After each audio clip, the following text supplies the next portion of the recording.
There is a certain kind of person who finds it strangely difficult to relax when other people are struggling, even in situations that have nothing to do with them.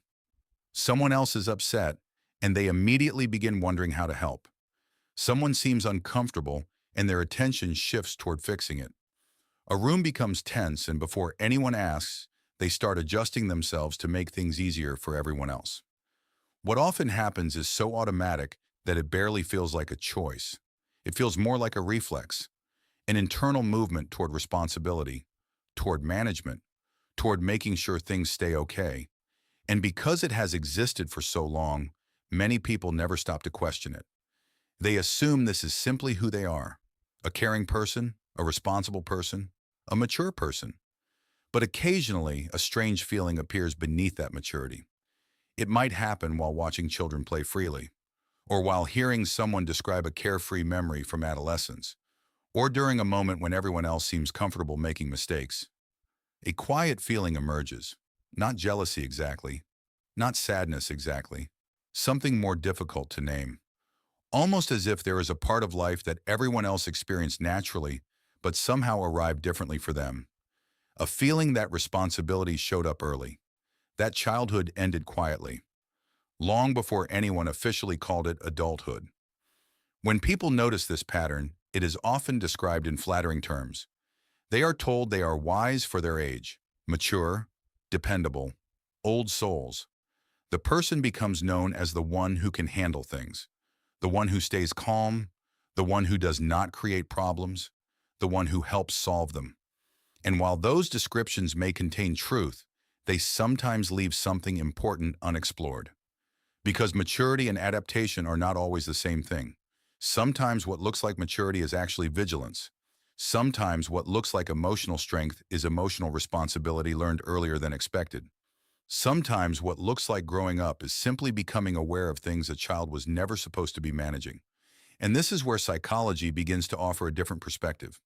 The human brain spends much of its time predicting, not just reacting to the world, but preparing for it, quietly asking what might happen next, where problems could appear, what needs attention, what requires adjustment. Most people do this to some degree, but for some people, these predictive systems become unusually active at an early age. Not because something is wrong with them, but because their environment taught them that awareness mattered, that noticing mattered, that paying attention could prevent difficulties. The nervous system learns through repetition, not through lectures, not through explanations, through experience. And over time, it begins building expectations about the world. Some children learn that adults will reliably manage adult problems. Some learn that uncertainty eventually resolves itself. Some learn that they can remain children because someone else is carrying the responsibility. But in many cases, children who grow up too fast learn something different. They learn to monitor, to anticipate, to adjust, to understand emotional weather before it becomes visible.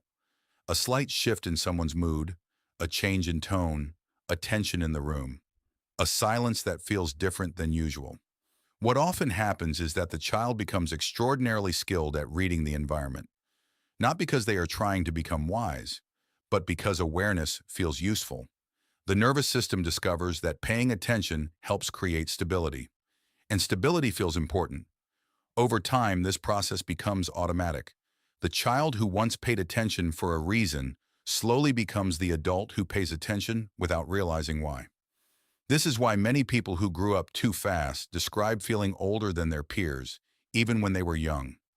They were often thinking about things other children rarely considered: responsibilities, consequences, other people's emotions, future outcomes, the emotional atmosphere around them.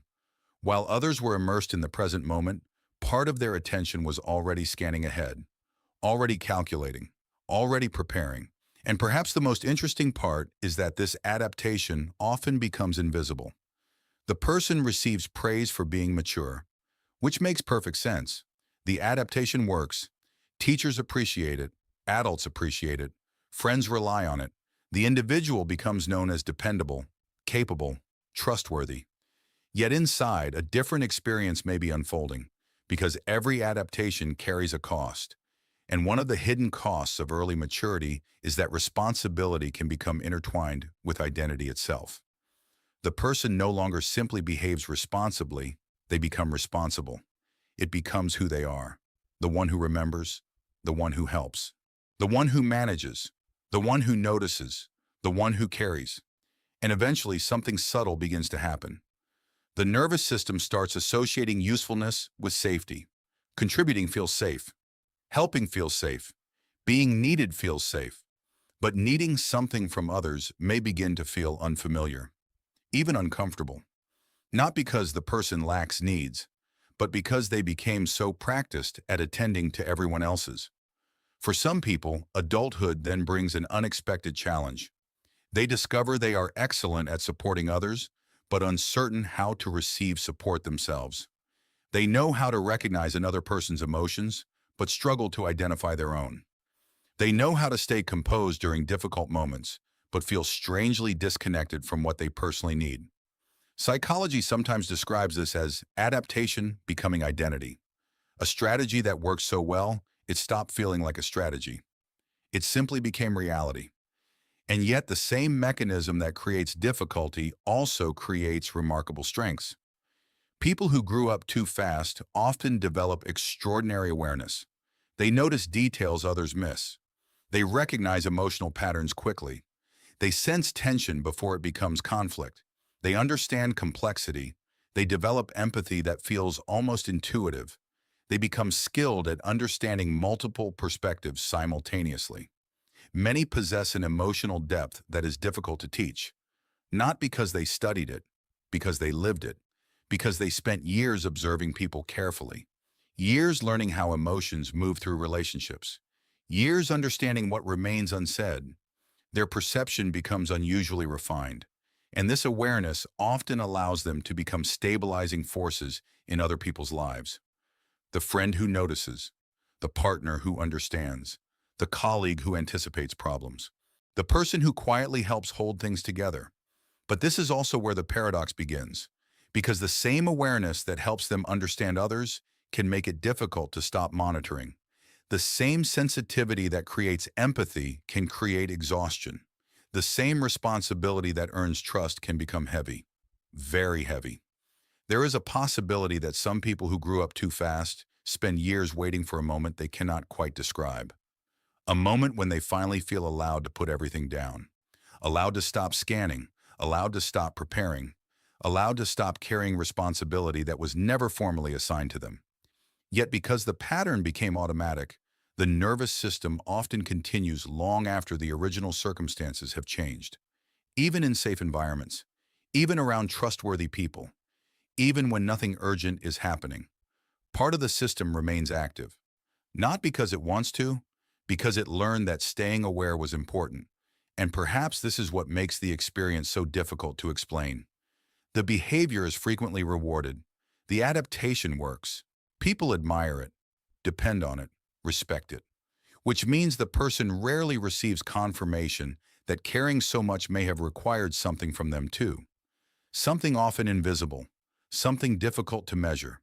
The opportunity to be uncertain, the opportunity to make mistakes without consequence, the opportunity to be cared for without first earning it, the opportunity to simply be young. And when viewed through that lens, the story begins to look different.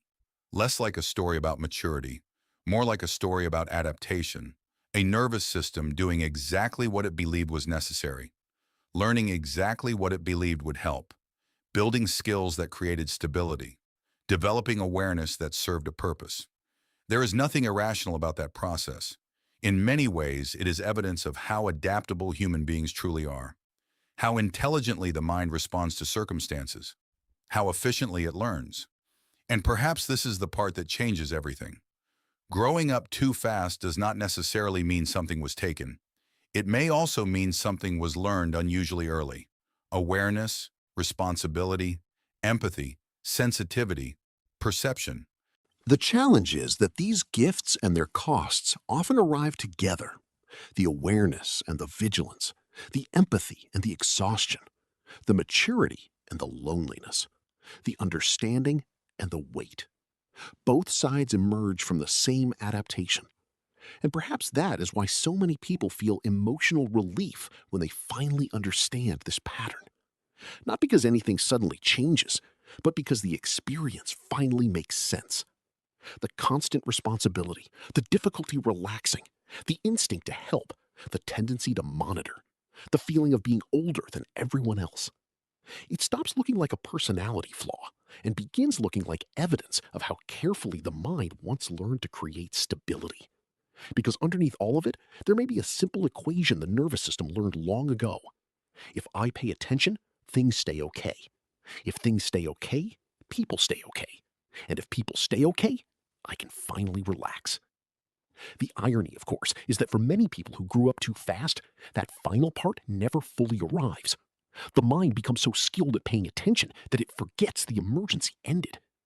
And perhaps that is the quiet truth hiding beneath the experience. Not that they were unusually mature, not that they were born different, but that a very intelligent mind learned responsibility early enough that eventually it stopped feeling like responsibility at all. It simply felt like who they were.